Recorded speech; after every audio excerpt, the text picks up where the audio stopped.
it's kind of that saying, you've sold your soul to the devil. And that's literally what a lot of people in the film industry are doing. You're selling your souls. Like, why? It's your creative piece. It's why are you not taking control of it? And why are you not doing what's best for it?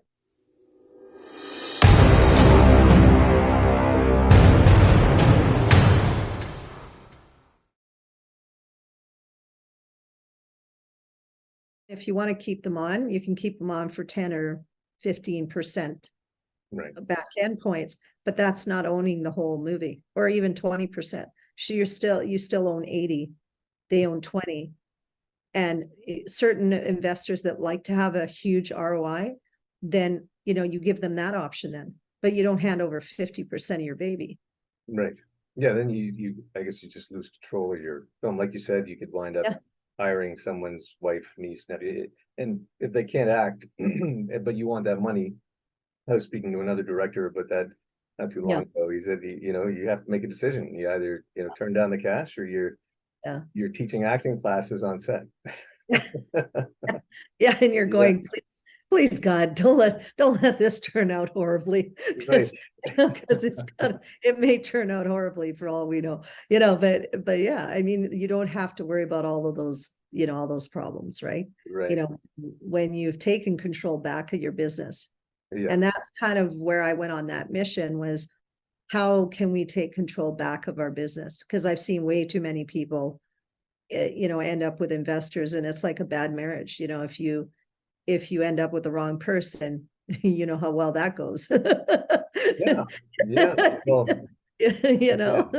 I think, and I know you'll relate to this, but you can wind up with someone who loves the idea, but the part of the idea that they love may have nothing to do with what your vision is, and then they may end up taking it and doing the 5% thing that they kind of understood, got, resonated with, and dumping the rest of your material, or drastically changing it.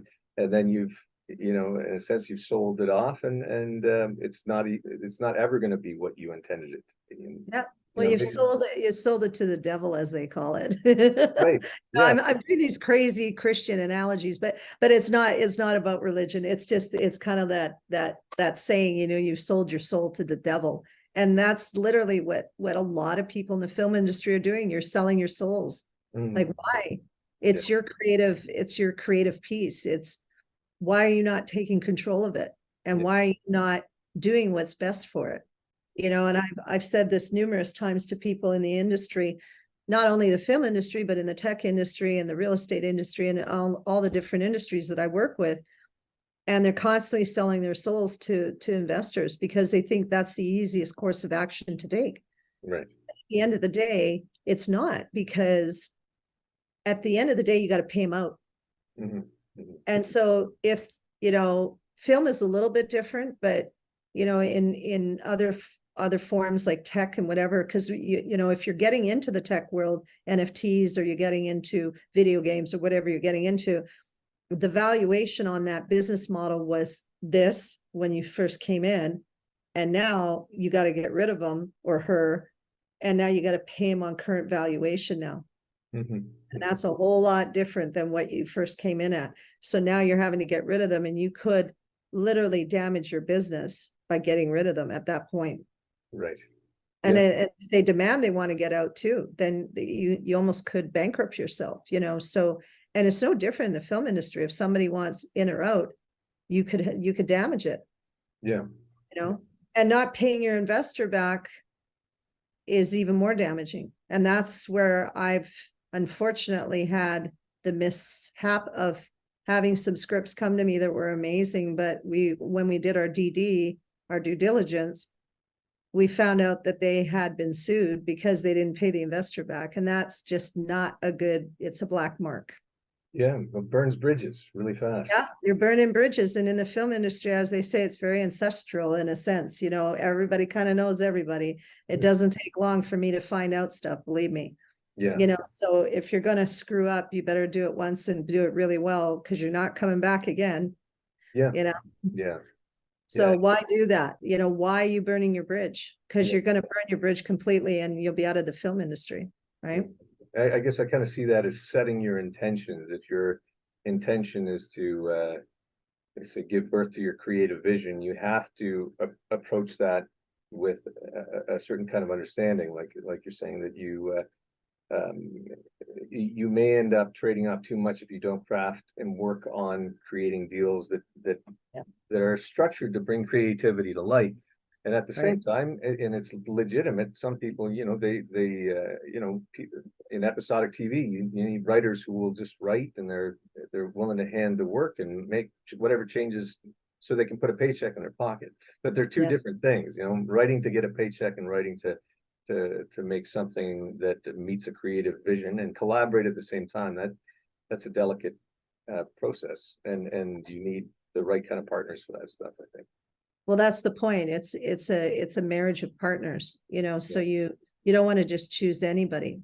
You Yeah. know, I've been very fortunate to have, as you know, I have amazing people, you know, in my realm Yeah. that I've built relationships with over the years, you know, because they're good people. They have the same thought process as I do, you know, make good films or make good projects, you know, make good money, but let's keep our ethics and our integrity, you know, at the highest level, right? Yeah. You know, and share the wealth, you know, like when you start to get greedy, then, you know, things start to go wrong. You Yeah. know, and eventually it's bad karma. It'll come back and bite you in the ass, you know. So, you know, you got to share the wealth, and you've got to keep those relationships strong and don't burn your bridges, you Yeah. know. Yeah. Well, And that happens a lot in the industry, it unfortunately. does. And it's such a powerful medium. It has been all throughout history, the telling of stories, parables, Mhm. the oral traditions of people, both Yeah. mythical and fictional and true. Mhm. And when it all boils down to the money and the control factors come in from a very narrow sort of bubble, yeah, you start to lose something. And so it's good to see that, people are fighting to tell the good stuff, Yeah. to stay true to those histories or fictions, or as they were creatively intended. And granted, with collaboration, they can be improved and developed as well. But with people who really believe in a common idea, it Yeah. makes a big difference. Yeah. Well, and you and I have talked about this before, you know, it's really difficult. Sometimes you have to take a step back and be humble enough, you know, if you want your pieces done, sometimes we just have to sort of be humble enough and say, okay, well, maybe I can't play this role, or I can't do this, or I can't do that. But if I want to make this piece and I want to, you know, I want it to be successful, sometimes we need to do certain things to get it done. You know, sometimes I'm not saying that, you know, and you know, I've had this conversation before, you know, sometimes you want that certain you kind of want that certain creativity, and you want that position in your film, and it's important to keep that, but then you need to back it off with you know, with other let's say A-listers or whatever, you know, to make that film successful, because you know each person is maybe not an A-lister, but they can become that A-lister, but you still need to have certain bones to make it happen, Yeah. and to make it successfully happen, Yeah. right? So it's kind of give and take sometimes, and sometimes there's things we don't want to do that we you know, that we don't want to give up, and you know, it takes a lot longer, or can take a certain demographic of people that we need to bring in that get the same theory, and that can take a lot longer, unfortunately. Yeah. You know, because people generally still want to just make money, but Right. then if somebody really wants to engage and say, I want to support the artists, well, that's a different story. You see what I mean? Yeah, and I think when it comes to that kind of thing, if you're really lucky, and I've heard this very rarely, so it doesn't even happen very often. You know, you have to have the right network, and you know, someone might be willing to do that for a hundred or 200,000 bucks, etc., and say, you know, I just really believe in this idea. But when you're talking about pulling in millions of dollars into a project, that sentiment it comes heavily mixed with a desire to get a return on the investment as well. It's one, if you got 10, 20 million in the bank because you're a wealthy individual, or more, a couple hundred grand maybe is play money. But even for people with deeper pockets, at some point there needs to be, they're going to start thinking returns and what the risks are, like you said, and yeah, it's tough to even find those people with those 100 or 200. Most people are lucky to get, you know, a little under 100 grand from you know, or even a few tens of thousands for their GoFundMe projects, things like that, if they're working in that sector. So, and then everything else is about the returns if you're dealing with distribution and so on. So, yeah, you gotta step up to the mark on all those things that need to be fulfilled, even if you maintain creative control of the idea. That's it, you know, and we've had this talk before about screenwriters and being, you know, producing or being acting in the films and such. And it's been done, but it's a tough call too, you know, because I'm hearing it more and more in the industry. Some people won't even look at the script because of that.